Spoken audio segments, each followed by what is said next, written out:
Tiga tersangka perampok di Jalan Lintas Sumatera, Palembang, Ogan Ilir, Sumatera Selatan ini masih terluka di kakinya setelah dilumpuhkan dengan tembakan oleh polisi dari Polsek Indralaya dan Polres Ogan Ilir. Tersangka ditembak setelah melakukan perlawanan untuk melarikan diri saat proses penangkapan. Para tersangka diburu setelah korban asal Padang, Sumatera Selatan yang mengendarai truk dirampok tersangka saat akan mengganti ban yang bocor tepat di Desa Sukaraja, Ogan Ilir. Dalam aksi perampokannya, tersangka mengancam korban dengan senjata tajam dan meminta uang korban.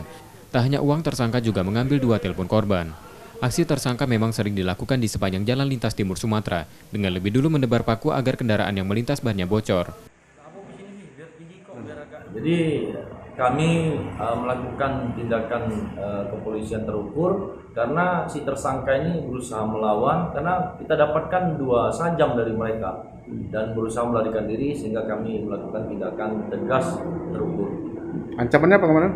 Untuk tersangka kita ancam dengan pasal 365, ancamannya di atas 5 tahun. Para tersangka terancam hukuman di atas 5 tahun penjara dan saat ini masih ditahan di tahanan Polsek Indralaya. Amrizanur Satria, Kompas TV, Ogan Ilir, Sumatera Selatan.